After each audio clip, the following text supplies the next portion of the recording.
Hello everyone, this is Modest Major here, bringing you some live commentary over some Team Heavies.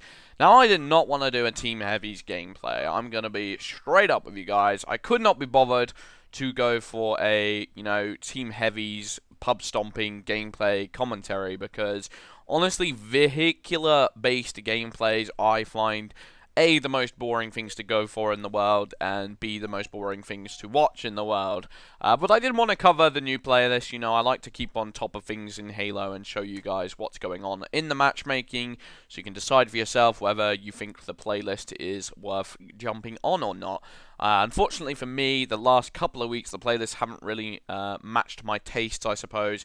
I like semi-competitive matchmaking options, like CTF used to be, and somewhat Ricochet, I suppose, but some might argue that's more on the casual side than anything, but who knows. Heavies, on the other hand, like, the way I see vehicle combat is that I feel like you are massively rewarded for playing defensively, and the second I take any risks in the vehicle, I can be severely punished, especially as Halo 4, like, has so many beneficial options to covering vehicle combat. Like, you get stuff like sticky grenades to begin with, then everyone can be equipped with a plasma pistol.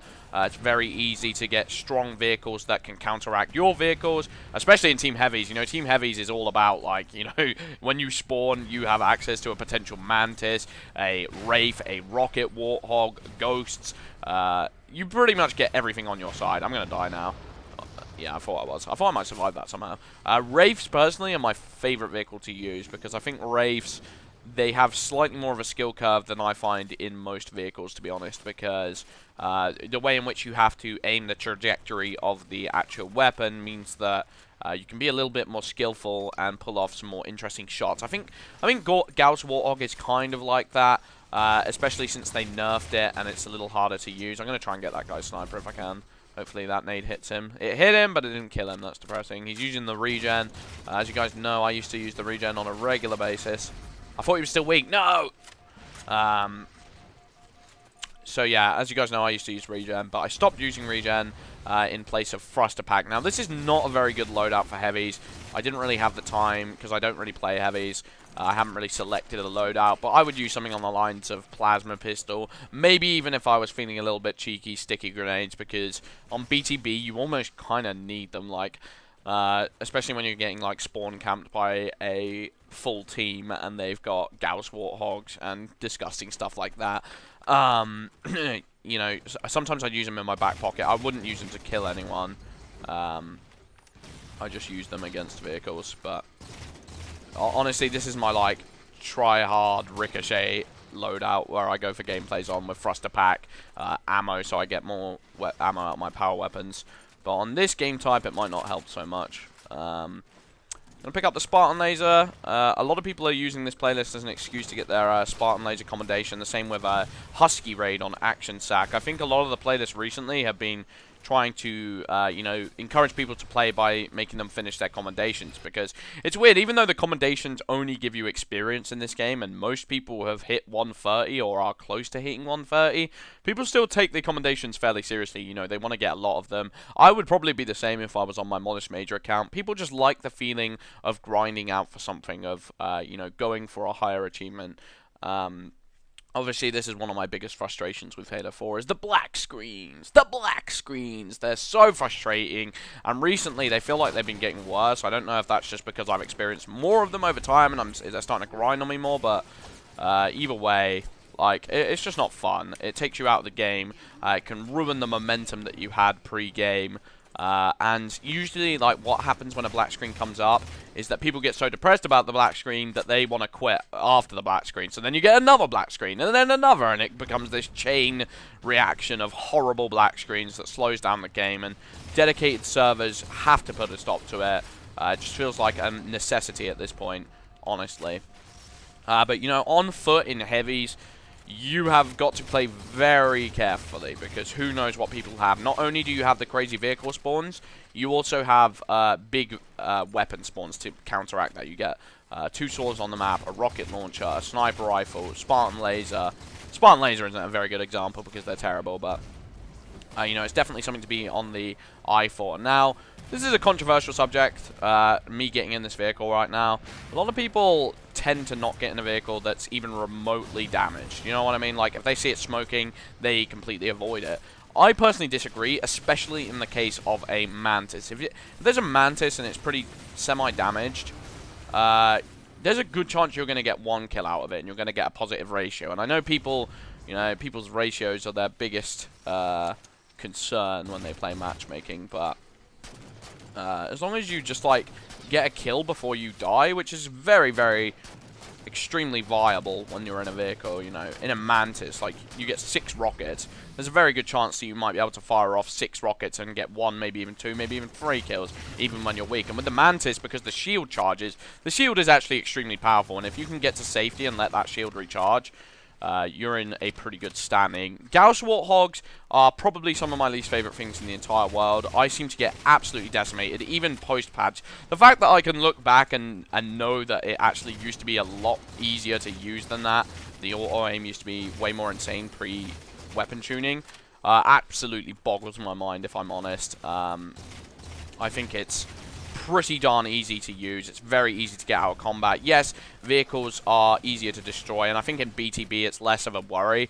But in CTF, if you get against a Gauss Warthog, bleh, I hate it. It disgusts me. It makes me want to vomit. All the Mantis is up. Dun, dun, dun, dun. You're going to see Major actually getting a Mantis for once in his life.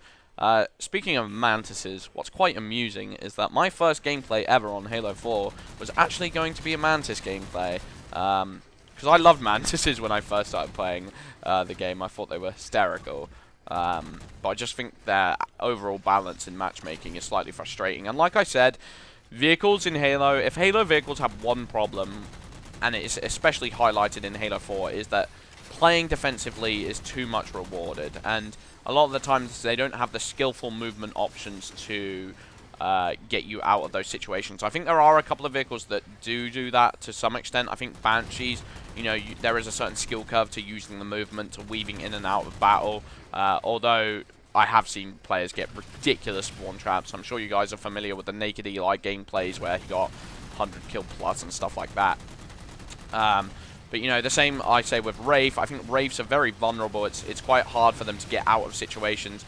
And it's all about, like, how well you utilize the missiles on them. And they're quite hard to use because you have to be good with the trajectory. But when it's stuff like a Scorpion tank, I think, like, if you see Scorpion play, if you ever used to watch Halo Reach Tutor, his overall strategy was sit there where I'm shooting at right now and look over there and spawn camp. He'd maybe move up a tiny bit, a fraction. But whenever you see those vehicles die, it's usually because they pushed up too much. And that I don't find an exciting style of matchmaking, in my opinion. I like matchmaking where, you know, pushes are like always viable, but you have to do them in the most intelligent ways possible. Whereas vehicles, I sometimes doubt that's even the case. Like, I sometimes think, you know, when I do most successfully with vehicles, it's when I've literally haven't pushed any dangerous situations whatsoever, any even semi-dangerous. I just sit on the other side of the map and use the missiles to my advantage. Maybe I'm being a little bit negative. I'm very grouchy when it comes to vehicles. And I don't know why that is, because back in the day, you know, Combat Evolved and Halo 2, I used to love vehicles. But I honestly feel like the overall balance has been upset with vehicles moving forward. I thought Halo Reach was actually pretty good as well. Love the Falcon, as I'm sure a lot of you guys do as well. The Falcon was an incredible vehicle. I enjoy transport vehicles with limited damage capabilities because you get around really quick and that's highly beneficial. It's good for capturing objectives and getting from point A to point B as quickly as you can. And, you know, if you're skillful enough, you can use the turrets and kill people. And but the driver has to be good, and the driver has to be on the same wavelength as the passenger. That's quite exciting. But then when it becomes a matter of, hey, here's this glass cannon killing machine in the form of a Mantis, I don't know, my grouchy side kicks in, and I'm just like, hey, I'd rather be playing CTF right now. I mean, I'd rather be playing, you know, semi-competitive now. But, you know, I am getting old. I'm a 21-year-old. Maybe I'm too old for that sort of stuff. Who knows? But I don't know. I never remember having problems with vehicles in Halo Reach. You know, Halo Reach, the main playlist I used to play was Invasion. And I used to abuse vehicles. I used to love it. Like, I thought Halo Reach Invasion was actually a great playlist. A lot of people didn't like some of the maps in it. I personally No, I just had a lot of fun with it. You know, that was the only playlist that I actually enjoyed in Halo Reach. Halo Reach, for me, was definitely my least favorite game in the franchise, as I'm sure a lot of you guys are aware. But one more thing before I close out this commentary, I was actually on the BTB Network podcast, again, 2 days ago, and I think we did a really good job of it. I really enjoy appearing on the podcast, so if you guys want to check it out, there'll be a link in the description. But I've been Modest Major. Hope you guys enjoyed the commentary. Peace out.